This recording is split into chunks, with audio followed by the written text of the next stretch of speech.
Bonjour et bienvenue au TiVo du vendredi 15 juillet 2022. Notre dévotionnel pour les jeunes, écrit par le pasteur Chris Oyakilome et offert par les vérités de l'Évangile. Le thème que nous avons ce matin est « Sois un partenaire du Seigneur ». Oui, cher ami, le partenariat est la façon dont Dieu te positionne pour de plus grandes bénédictions. La Bible nous dit dans Philippiens 4, verset 15, « Chers amis de Philippe, vous vous rappelez comment c'était lorsque j'ai commencé à prêcher la bonne nouvelle en Macédoine. Après mon départ de là-bas, vous avez été la seule église qui est devenue mon partenaire en donnant des bénédictions et en les recevant en retour. » Vois-tu, mon ami, la Bible nous parle d'une certaine veuve à Sarepta qui était pauvre et ne possédait rien.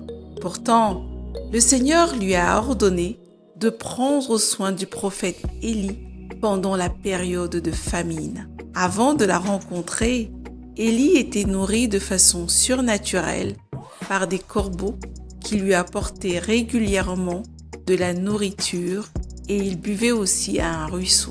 On peut le lire dans 1 Roi 17 au verset 4. Cependant, le ruisseau s'assécha et les corbeaux cessèrent de lui apporter de la nourriture. Dieu lui ordonna alors d'aller chez la veuve. En donnant à manger au prophète Élie, la veuve reçut son miracle. La Bible dit qu'elle s'en alla donc et fit ce qu'Élie lui avait dit. Elle, lui et sa famille mangèrent pendant plusieurs jours. La corbeille de farine ne s'épuisa pas et la jarre d'huile ne tarit pas, selon la parole que l'Éternel avait prononcée par Élie, que tu peux lire dans 1 Roi 17, versets 15 à 16.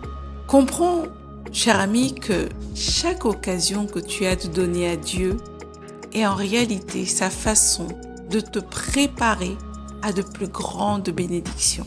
Dieu ne te demande pas de donner parce qu'il veut te prendre quelque chose, mon ami. Non, en réalité, c'est parce qu'il a quelque chose de plus grand en réserve pour toi. Certains, malheureusement, ont été frustrés et ont renoncé à donner parce qu'ils avaient autrefois donné de leur temps et de leurs ressources au Seigneur ou encore au travail du ministère sans aucun résultat immédiat. Et il leur semblait que les circonstances de leur vie ne s'amélioraient pas s'ils continuaient à donner. Vois-tu, si seulement ils savaient qu'à travers leurs dons constants, Dieu les préparait à un avenir plus grand et plus glorieux, ils se réjouiraient constamment au moment de donner, mon ami. Non seulement le Seigneur a pris soin des besoins immédiats de la veuve après qu'elle ait nourri le prophète, mais il a également pris soin de son avenir. On peut lire l'histoire dans 1 Roi 17, versets 17 à 23. Alors, bien-aimé, ne laisse jamais rien t'arrêter ou te décourager de donner pour les choses du royaume. Assieds-toi près du Seigneur et investis ton temps et tes ressources dans l'évangélisation mondiale et tu verras que tu seras heureux de l'avoir fait. Tu n'auras aucun regret.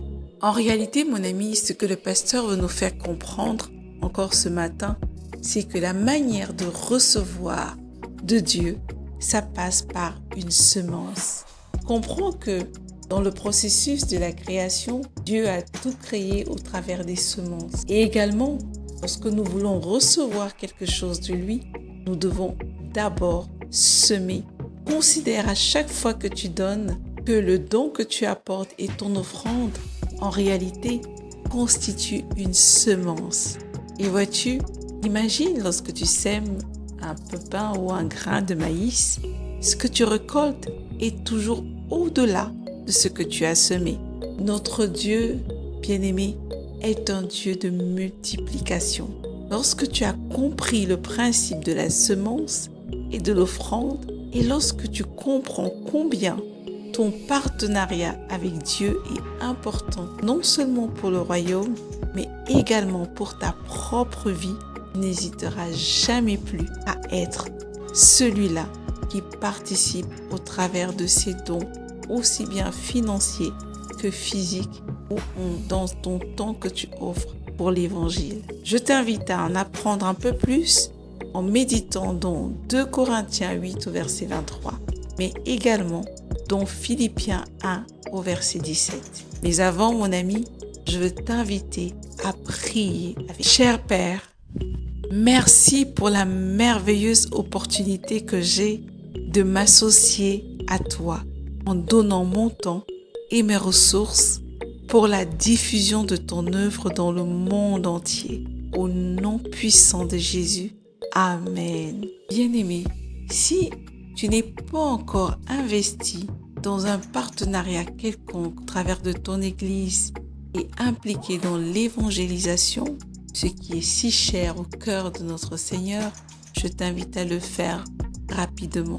Investis-toi, inscris-toi dans des programmes, prends des engagements pour participer et contribuer par tes ressources, par ton temps, par tes talents à l'évangélisation dans le monde. Tu verras combien grande sera ta récompense. À demain!